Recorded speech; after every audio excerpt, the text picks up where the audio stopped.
All right. Well, why don't we get started? Because we've got a lot of years to cover. But I think this one will be, I think, even more discussion because, I mean, obviously, some of you will be absolutely expert in some of these things because um, you've lived through some of this at the end of the class today, obviously. Um, I wanted to start with the Industrial Revolution because that's kind of where we ended last week. And to stop and think about it, that just totally changed society. Totally changed society economically. It changed society socially. It changed society also in terms of, um, what how we lived. You know, you stop and think about mass production versus having everything handmade. I mean, everything was changing. One of the things that really changed were issues with children, because in when you start looking at the issues with kids who participated in that mass production, a lot of it was the children were ended up working. And if you've read, there's been several books that have been written about kids that were of the age of anywhere from 11 to 13 starting out their work lives, because they had no public schools at that time. So, you had a lot of children working before child labor laws and all that kind of stuff. But we're dealing back.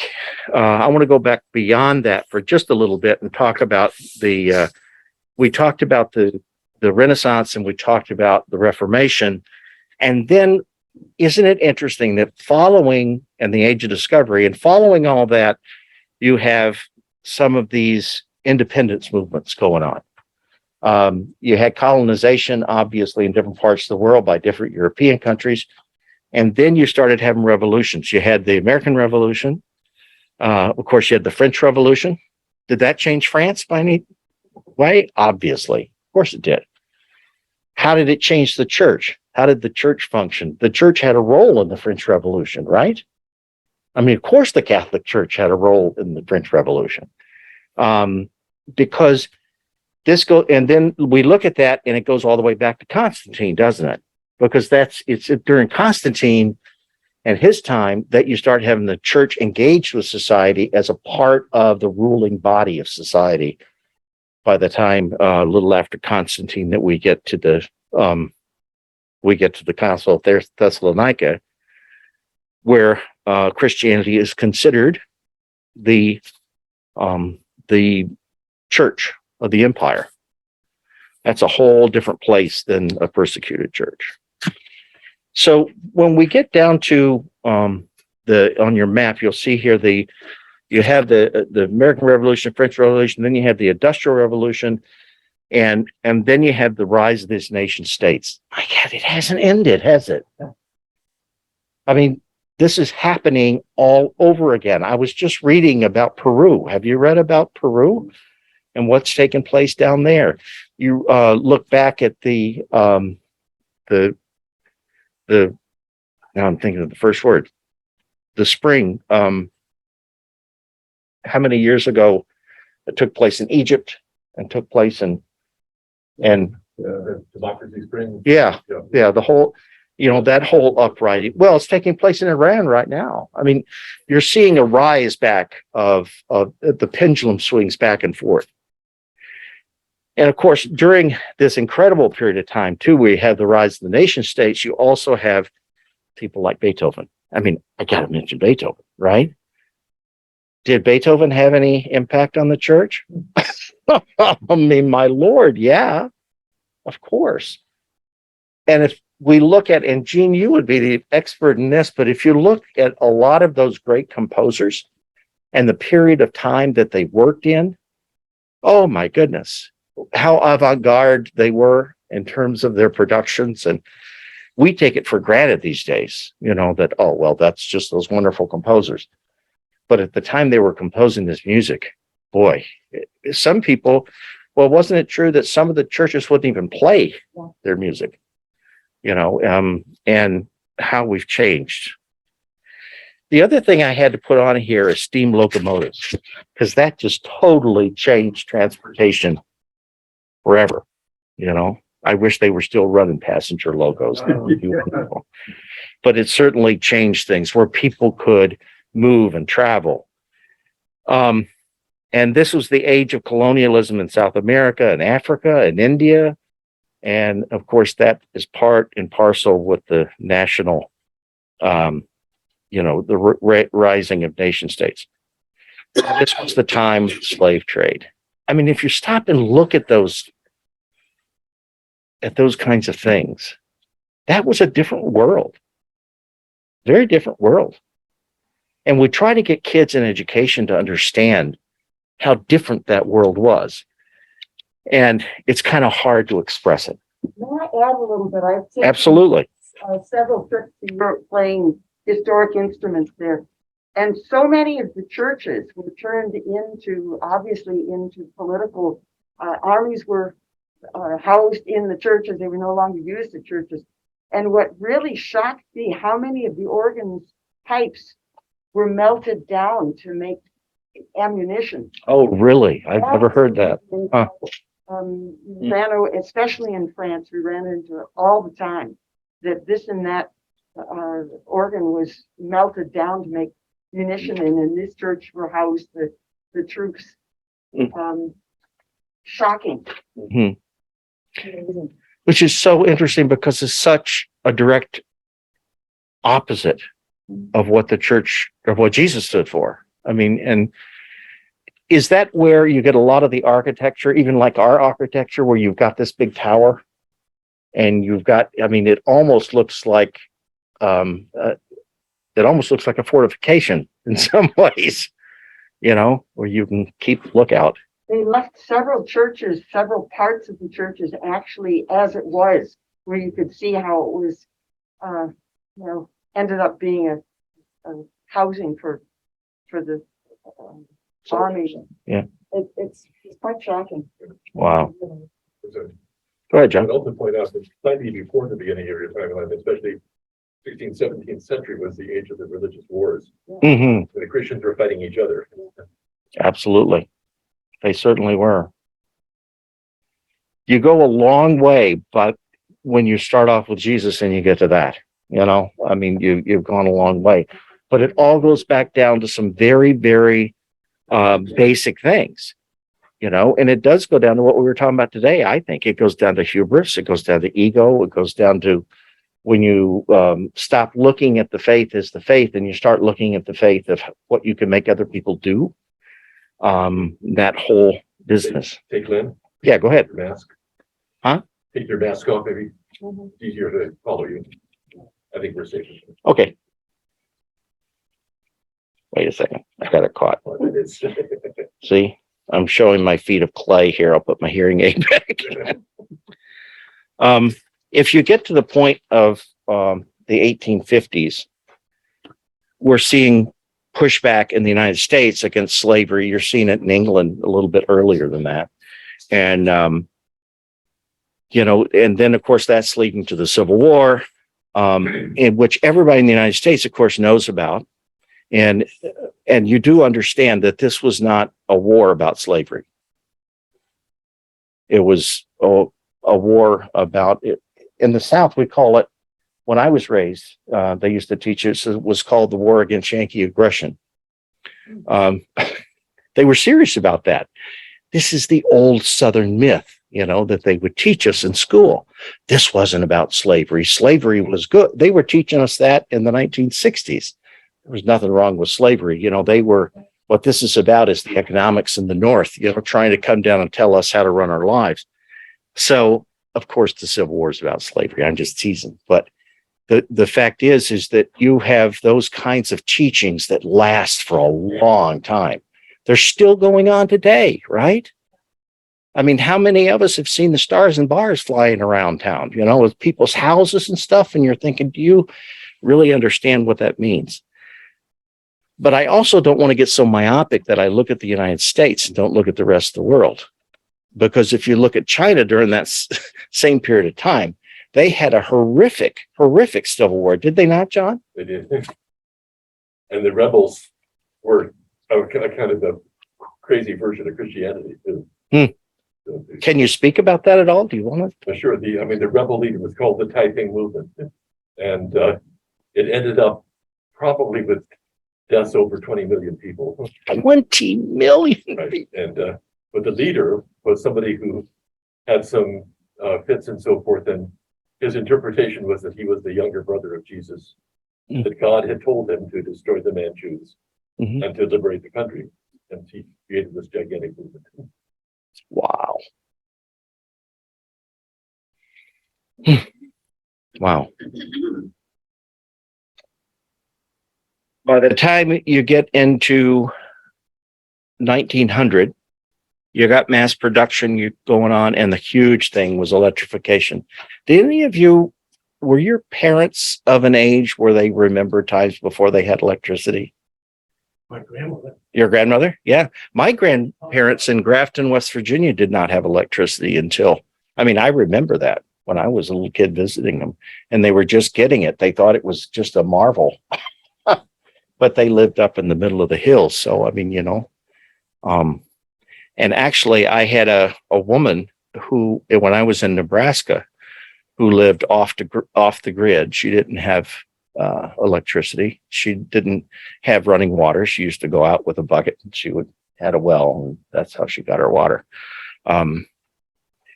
Totally different way of life after you get electricity. And this is the same period of time that you have flying that begins. You have all of these things that happen, and each one of those things seems to change. In 1918, you have the Spanish flu, right?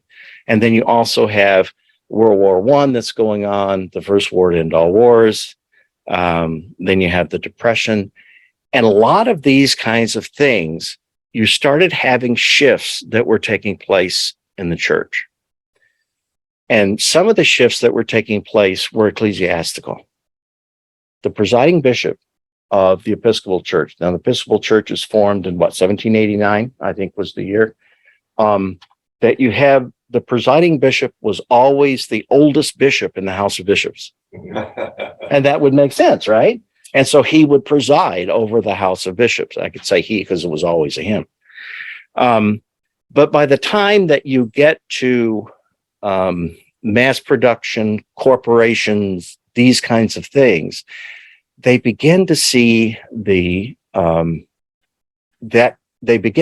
kind of a structure that should be used in the church. And so you start having a presiding bishop that was elected. And that changed the nature of the church.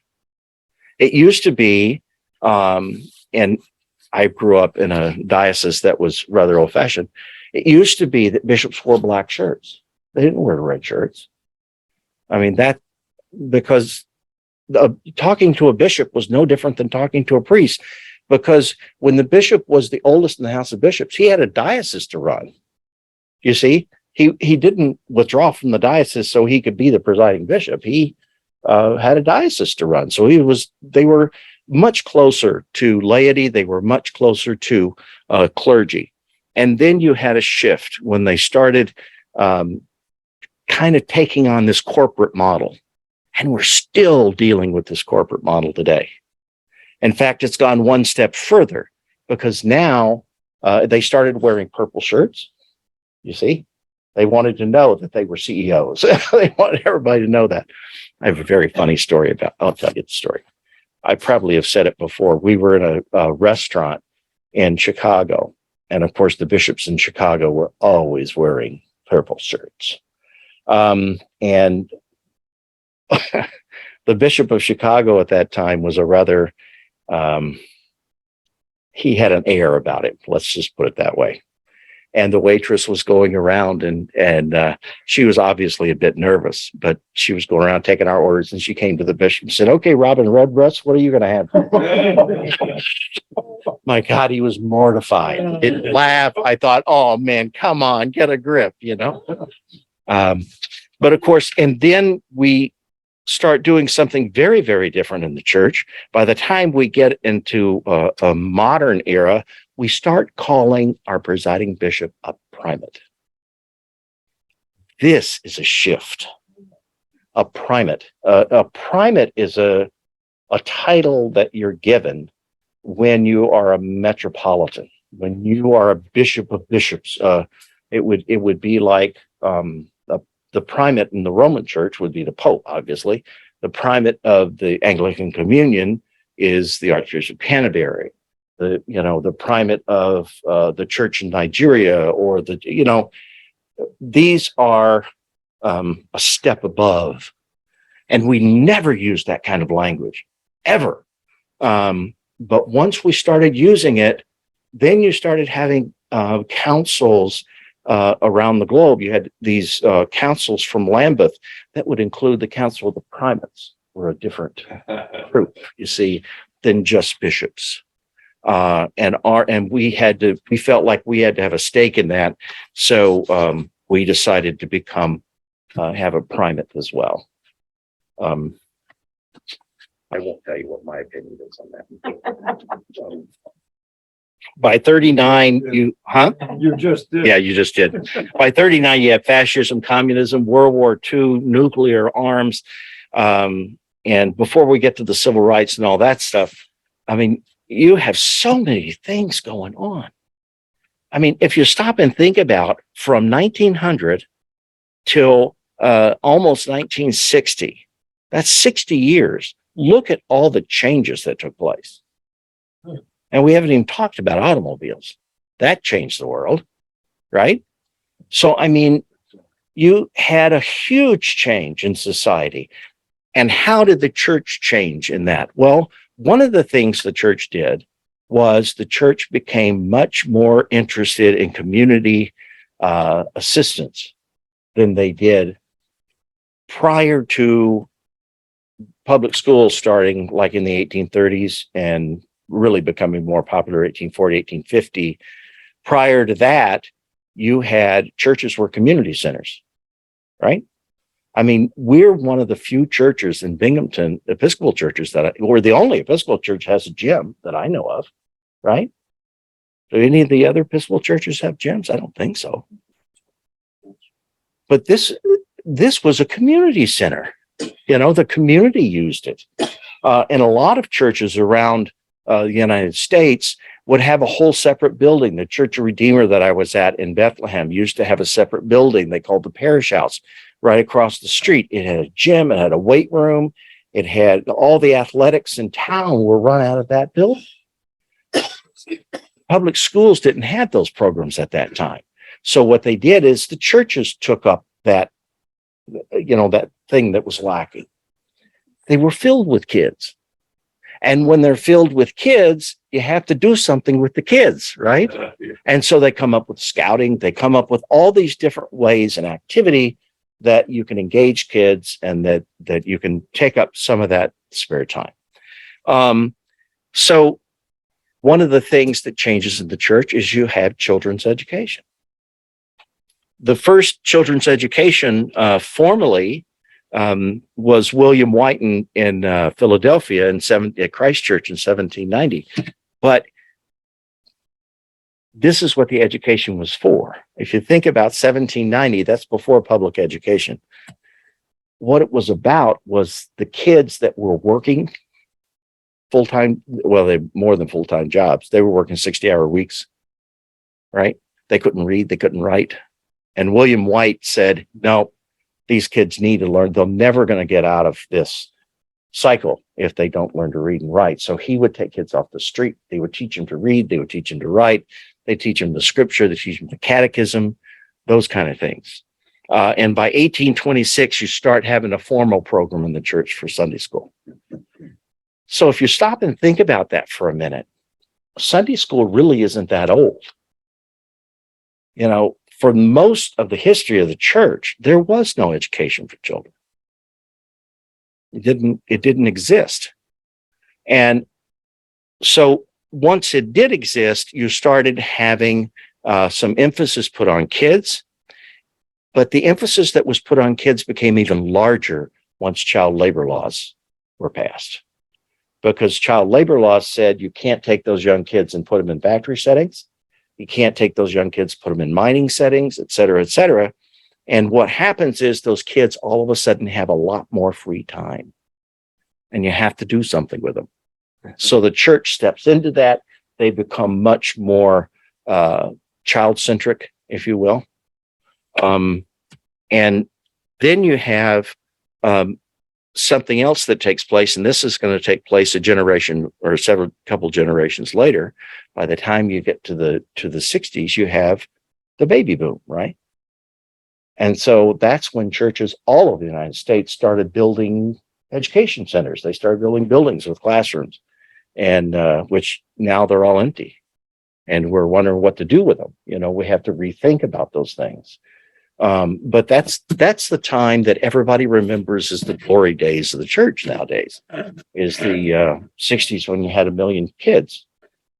What we don't understand, or we don't accept, is the fact that that didn't have to do with evangelism. It didn't have to do with liturgy. It didn't have to do with music. It had to do with what? Yeah, existential doubling, just like in the early church. When you have 5 kids and you bring all 5 kids to church, and how many of those families have 4 or 5 kids, and you bring them all to church, your numbers go like this, and you've got to deal with them somehow. Whereas, like today, how many children do most people have? 1, 2, you know? I mean, there's a shift right there. That makes an enormous difference. I think it is, well, I know it is absolutely inappropriate to say that the church has shrunk because the church hasn't done its job. That's simply not true. The church has shrunk because we downsized in terms of population, because the population has gone down from what it was in the 1960s. I mean, what did you have in this church? You had the cherubs, right? You had the children's choirs. When did those guys practice? When did you guys practice? Tuesday, Wednesday, and Thursday. All right. Did you practice after school? Yep. Yeah. Today's a different world, isn't it? It would be very hard to build a program like that, because you just don't have the same kinds of dynamics that are going on. You can build a program like that at St. Thomas in New York City, though, because that's where those kids are getting educated, and that's the ethos that they're going into. And you have to try out to get at St. Thomas, of course, and you have to be accepted in all of those kinds of things. It's kind of a much more elitist kind of thing. School sports programs have also redirected a lot of. Absolutely. Absolutely true. And of course, redirected kids and redirected adults. You know, adults play out their youth, I think, these sports programs. They act like crazy people, you know? Yep. And you think this isn't the Super Bowl. Come on, you know, take it easy. But that changes society too. By the time you get to 1960, you wouldn't even recognize the church from the Middle Ages. You simply would not recognize it. It looks so different. People are concerned about different things. By the time you get to the 1960s, and this is whether you are in the United States, whether you're in Europe, whether you're in other parts of the world, it looks different than it did even a century or 2 centuries before that. So I always kind of have to laugh when people said, if we just could go back to the old times. And I say, how far back do you want to go? You know, that would make a huge difference, no doubt. But I doubt if you'd like it too much. It doesn't look very much like what we do now. I always find it interesting when churches do old liturgies. Have you ever been in a church that decided to do a liturgy from 1552 or 1549 or 1662, that kind of stuff? Have you been? I mean, the language is so different, and the length of it is so different, and the way it's made up is so different. One of the things you'll notice, like in the 1928 prayer book, the priest does everything. The priest reads the lessons. The priest serves communion. The priest preaches. They do it all. You don't have lay ministers doing any of that stuff. And you don't have until 79, when the prayer book changes, that you start having more laity doing all of those kinds of things. Because before that, it was in the prayer book. I mean, if you had a 29 prayer book, I show you, you could open it up and you could say, well, here's the epistle for the day. Here's the gospel for the day. Here's the collect for the day. And as acolytes, what we were trained to do is you would take the missal, the service book, and you would move it from the epistle side to the gospel side. So the priest would read the gospel. That's how you had a gospel side, is you would move it from one side of the altar to the other. If you try to do that today, people would say, what are you doing? And they'd say, this is all about the priest. It's all about the priest. Very huge shifts. So by the time you get to the civil rights movement, do you think, let me ask you a question. Do you think it's coincidence that the civil rights movement, which really started earnestly in the 1950s, do you think it's coincidence that that was 100 years after the movements against slavery before the Civil War? 100 years, 1850s to 1950s, and you start to say, wait a second, that was just a century ago. But many of the same arguments were being made. And the civil rights movement didn't start out being about simply being able to be in a restaurant or being in a whites only or blacks only, that kind of thing. The civil rights movement started off about economics. It started about how you pay wages to people of color so that they can survive.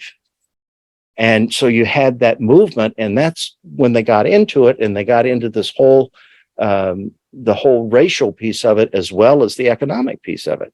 Remember the March on Washington with Martin Luther King? What was that march about?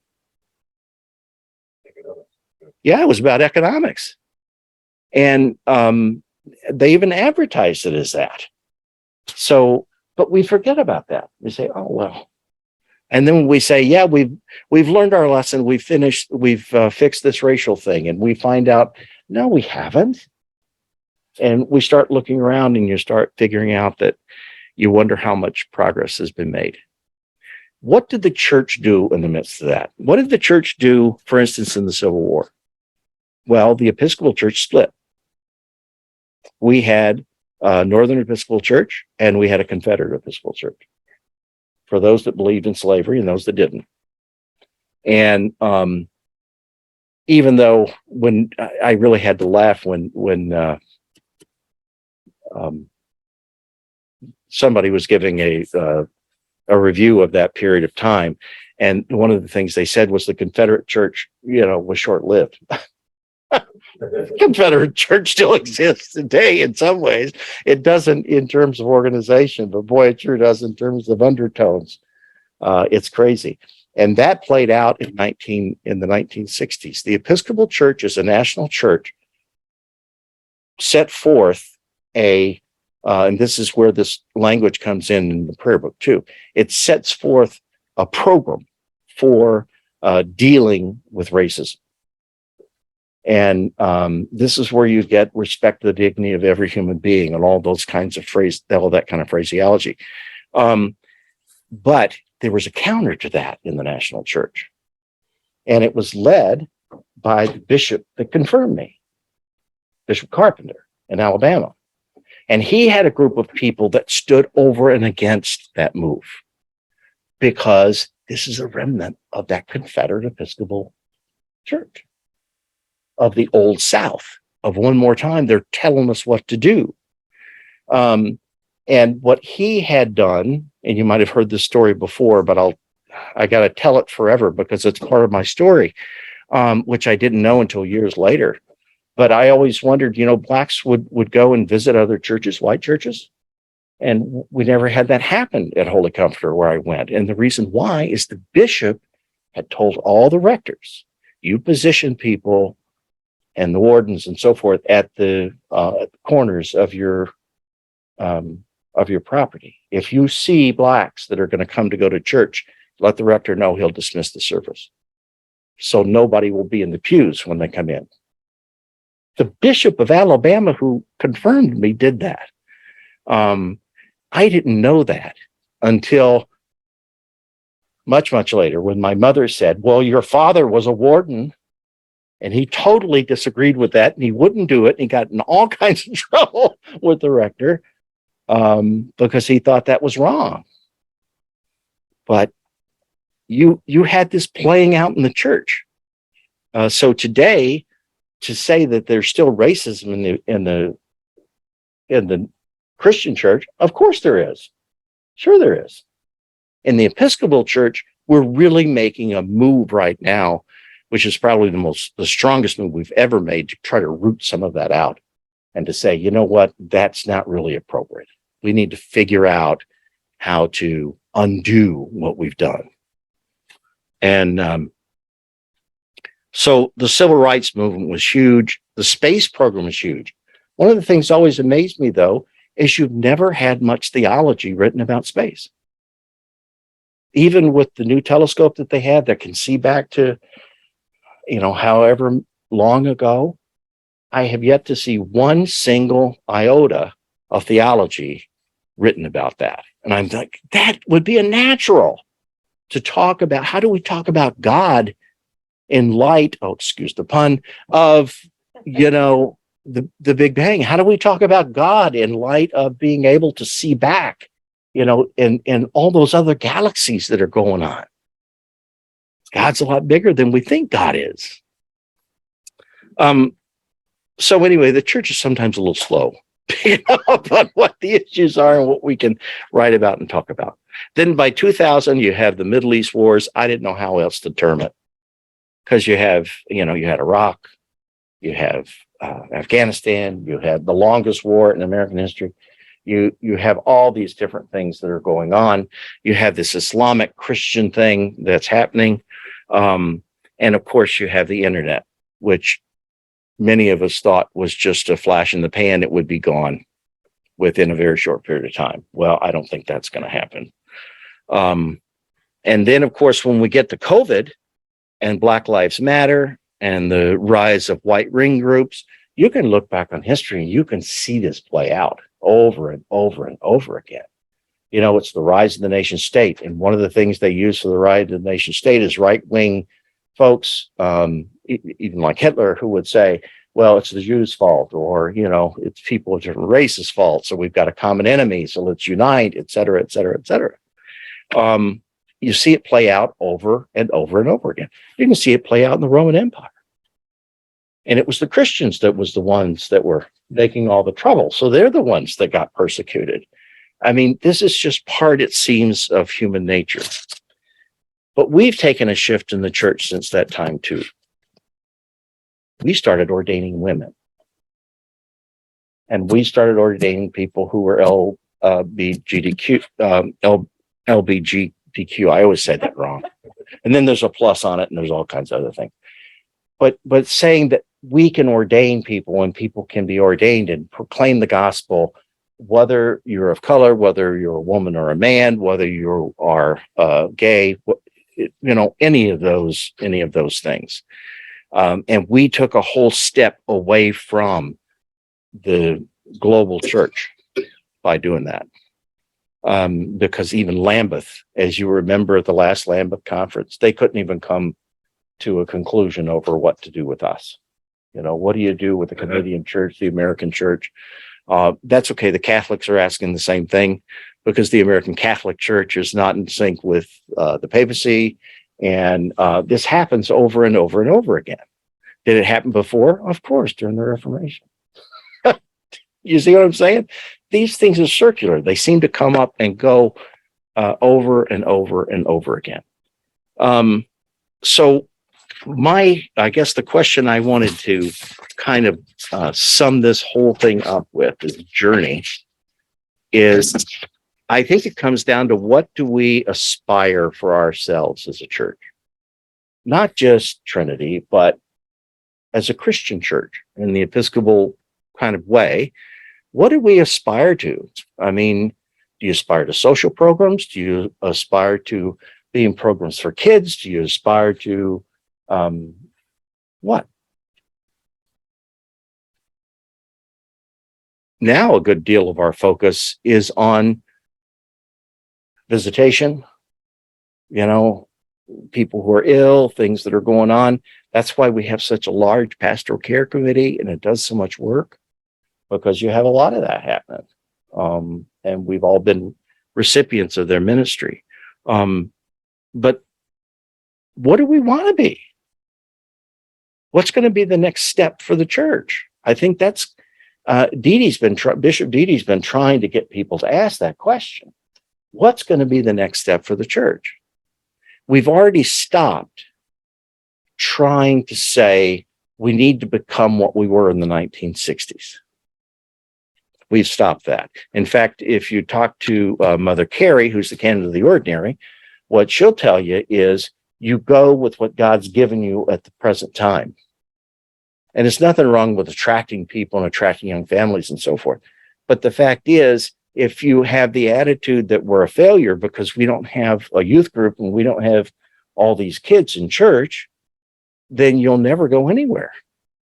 So you have to take what you have and see what God is going to move forward with what you have and who you are. Well, the whole church is like that.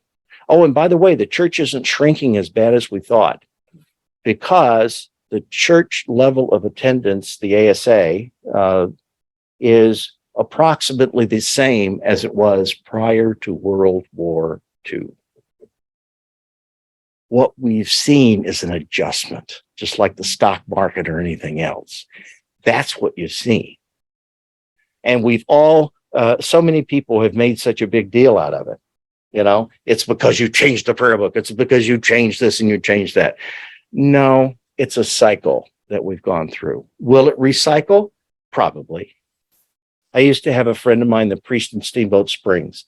And what he used to always say is, Glenn, don't worry about it. It'll change again. He said, you just wait till the kids have kids. They'll be bringing them right back into the church to be baptized. They'll bring them right back. We've seen how many generations have been baptized in the same baptismal font here.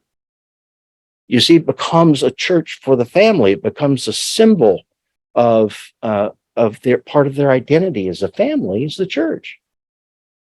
That doesn't sound dead to me. That's alive. And we can move forward with that. But what do we do with our relationship with the government and the world around us and all that stuff? I think that becomes, a big question. Do you have any ideas about that? We had a theologian. You remember Reinhold Niebuhr? Remember Niebuhr? Nobody reads him anymore. Nobody reads any of the people I read in seminary.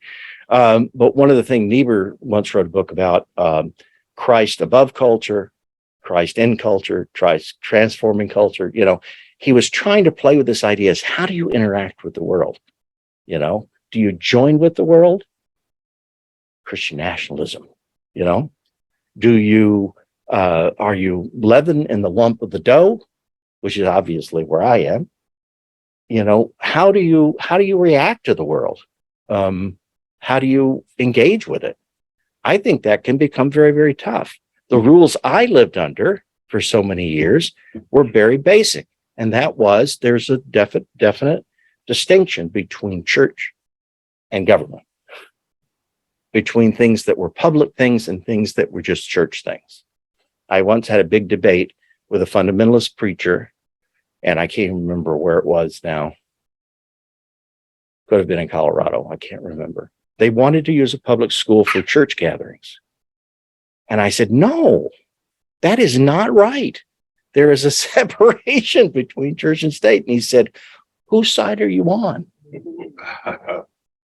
And I said, if your congregation can't afford to rent a place or meets in somebody's home, then maybe you shouldn't be a congregation yet. He didn't like that very much.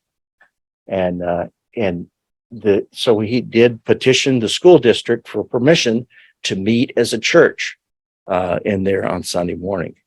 And it was a rural area, and it was granted. And it didn't last very long. But I thought, how sad, because it I don't know. There's something inside of me. Maybe it's because I was steeped in that, because we still carry with us what we're steeped in, what we're taught. And I think that's now you have the Supreme Court making all kinds of decisions in terms that have to do with churches and that have to do with the engagement between churches and nationalism and all kinds of things. It's a very different playing field. Very, very different. Tell me what you think. What do you think about that stuff, John? I would say, certainly we're on the right track, I think, in terms of that specific issue. But I think that one thing that is essential is that the church has to be engaged with its own community. Mhm. And I think we try that. There's a lot more that we can do. But we're in an urban setting, with a lot of issues going on right in our own lives around here. Mhm. And so we need to be who I are. We should change who we are fundamentally, but we need to be as open and welcoming and as engaging as we can. Oh, I agree totally. I agree. Well, I think we've done that when we were able to do bring people into the church for meals. And We still give out lunches, yeah. I know, but it's not the same. I don't know. It'll This come back, COVID has ruined so many things Mhm. for us. I'm sorry to say, but it just makes me angry, really, in a way. But the other thing that concerns me is that there are churches that seem to be really thriving. Mhm. And they have a much more casual attitude and Mhm. more, I don't know, I've never been there, but I can see that they have a much more basic approach to religion. I don't know what the answer is. It's just like a movement that is occurring. Yeah. It's been going on a long time. Mhm. It's not new. And what happens with those churches, if you look up churches, some of the huge ones that we're talking about, they don't always survive very well. Because what they do is they do two things that are fundamentally different than what we do. They will bring people in and they will say, okay, kids, you're going to go over here with these teachers and you're going over here. Adults, you're going to go over here to worship. You're not going to have anything to do with the kids and they're not going to have anything to do with you until we call you back together at the end of the service for the final hymn kind of thing. Parents breathe a sigh of relief and they go, oh, okay, somebody's going to take care of our kids. See, is that an attraction? Oh, absolutely, it's an attraction. Another thing that they do, in fact, let me just tell you a story because I was on one of my vacation Sundays. Naomi and I typically go to different churches, and so we went to a church that was an E-free church. It's exactly what they did. And so they said, well, Heavenly's going to go off with these guys. And I said, no, she's not. She's going to stay in church with us. No, she's going to go off with these guys. Well, no, I beg your pardon. She's not going to do that. But the thing is, they're very insistent that that's what happens. You follow that protocol. And the other thing that they do is immediately after you come into the church, they form you up into small groups, into household churches, basically, and to where you have follow-up from other people that live in your neighborhood to say, okay, we're part of the same church. So we might get together on Wednesday night and we'll have dessert and have kind of a forum kind of thing. It doesn't even necessarily have to be a religious orientation, but what they do is they collect them in small groups. And then you have one family that in that small group who's kind of the pastor person that's connected to the pastor. And that's how they grow. That's exponential doubling too, is you will find them growing out further and further. The problem is that starts breaking down. And stop and think about where that would break down. Where do you think that would break down? Doesn't break down in the small group. That tends to survive. Where it breaks down is when the pastor becomes the Pope. Comes what? The Pope. Pastor becomes the one who can say, this is what you do, this is what you don't do, this is the word of God, this is like the Chinese, you know. And what happens then is the pastors get into some really weird places. And then when the pastor, if anything happens to them, then what happens is the church starts to disintegrate. And you find it over and over and over again. The thing that those churches don't have that we offer people is a baptismal font you can come back for 3 generations. Because they're not that old. They just aren't. And time will tell whether they will be or not, but it's a very different model of church. And theologically, I'm not even sure. What was the term you used for it, Sally? You said it was they would dress very comfortably, and then you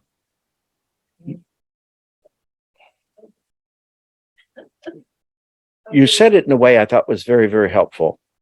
Well, I think they're just a very comfortable attitude toward Mhm. things. Well, look at the music that they use, and it's more, I don't know. Yeah. Some people seem to like it. I wouldn't, but Yeah, and you have the same dynamics running there. You have running in other churches too. As much as you love diversity in choirs, they love the same thing over and over and over again every week. Some of the praise music that they used, which another one of the churches that we went and visited was the Methodist church. But anyway, they would use praise music with the screen. One of the things we noticed, they all sounded, the songs sound exactly the same. It's the same rhythm. It's the same thing. They might change the chording just a little bit, but it basically sounds the same. And because I had a couple of weeks off in a row, and we went there for a couple of weeks. Then for the second week, and I finally said, this gets a little redundant after a while, and it's the same message over and over and over again. It's the message of salvation, if you're saved, et cetera, and that's it. You're not going much further than that, and I think that has a place too. But I think, for some people like me, that would get old pretty quick. And go ahead, John. I sense in some of those churches also is that the message is, yes, you have to be saved. If you're saved, you will be rich. In other words, a gospel of Prosperity. That's absolutely true. Forget about those people out there. Yeah. Go ahead, Judy. I think that for me, one of the points of contention is almost a triangular thing. On a larger stage, the people in the United States that label themselves Christian. Mhm. And we consider ourselves Christian, and yet we're worlds apart. And then the interplay of that with the government is one of the bigger struggles. And how do you, without saying my Christianity is better than yours, Yeah. or real, I mean, how do you battle a false, I'm sorry, it's a judgment, but false Christianity Mhm. that is more toxic? Mhm. How do you battle that? And what do we do as individuals? What do we do as congregations Mhm.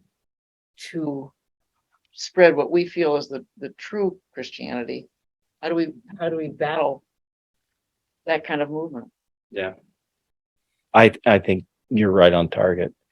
I mean, you've heard me say in sermons and stuff, when I saw the thing on the church nationalism stuff, I just thought, oh my God, Exactly. it is so contrary to what I understand everything Christianity to be. And I stopped and thought about this before we were doing this, because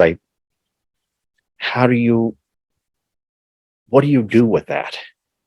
And it's interesting to me. We've had some bishops, the presiding bishops, come out and said Christian nationalism is not Christian. I mean, he's been very public about that. Some bishops have said that, but a lot of them haven't said anything. And I'm not sure why, whether they're afraid they'll, disillusion some of their members or something. I don't know. But Christian nationalism is a very, very different thing. Do you think the church dealt with that during the Crusades? Do you think, I mean, I know there were groups that were over and against this whole issue of crusades and freeing Jerusalem and doing all this stuff, because where they would generate a lot of their soldiers to go on these crusades were from nobles and so forth that had been put in power in those landed areas, and that's where they drew their military from. So you've got government and church kind of, doing this hand in glove thing, and then it becomes a political issue. When you come to church and you are the church, I think to get back to the early church, you don't have anything to do with political issues in the sense of faith is faith, and how faith leaches into politics is how you live that out in the midst of your life and how we live that out in the midst of our corporate lives. But it's something different than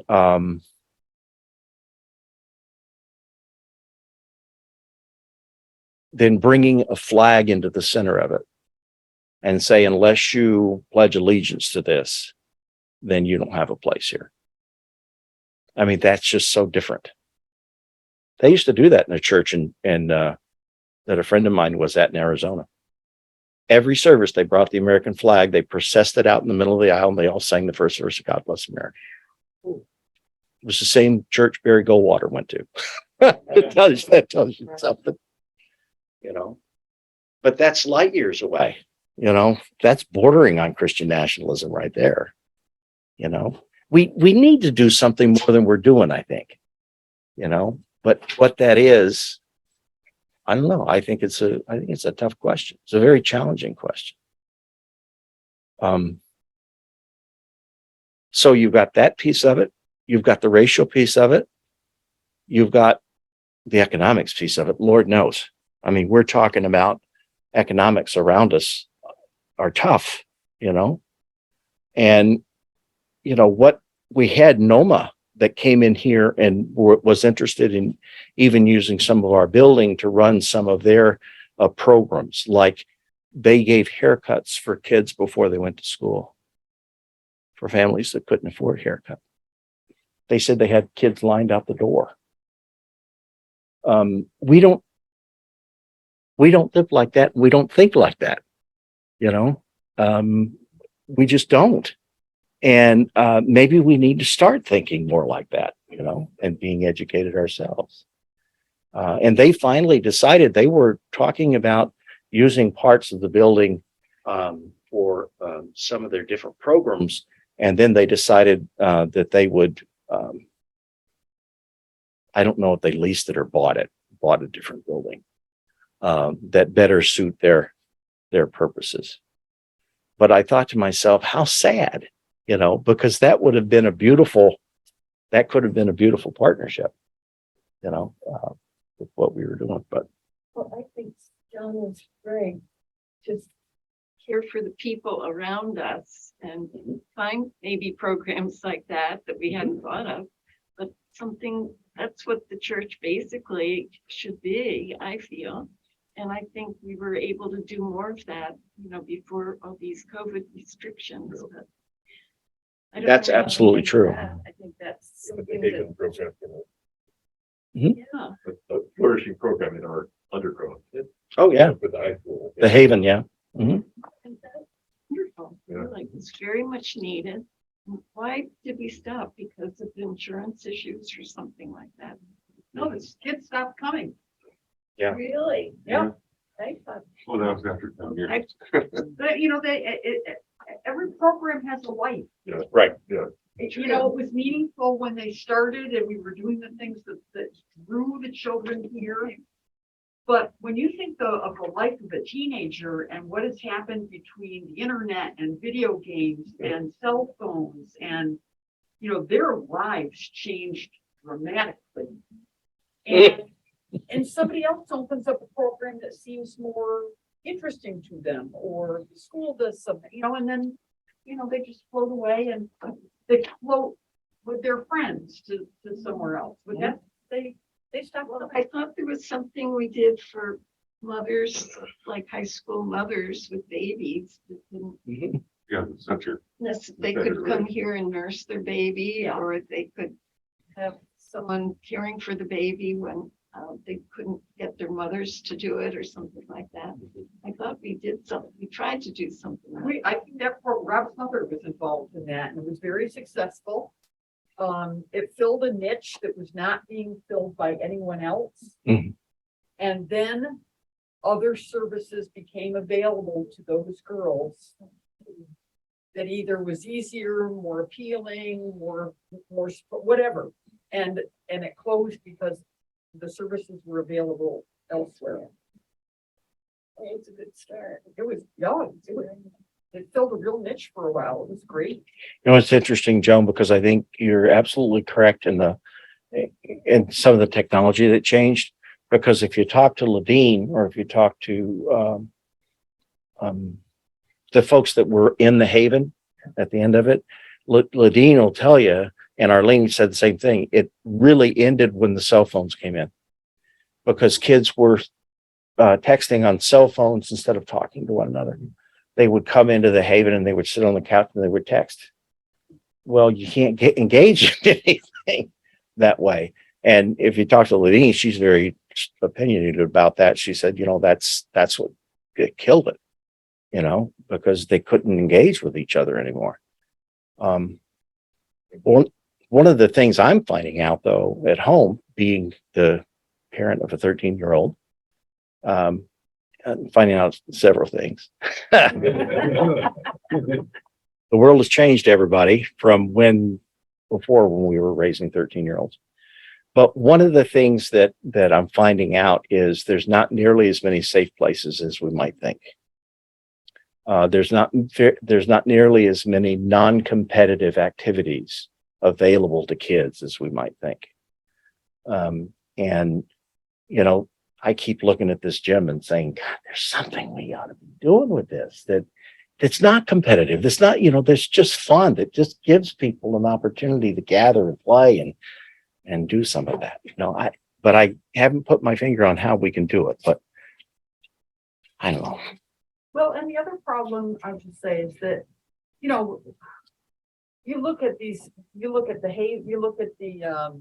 adolescent center growth anyway, and then Haven, and you look at Canteen. Mhm. Honestly, very few people from our congregation participated in any one of those programs. Mhm. So, you know, the question, and then you look at us and we're all getting older and we're getting slower and we're, you know, there's just so much energy we have. You know, how do we?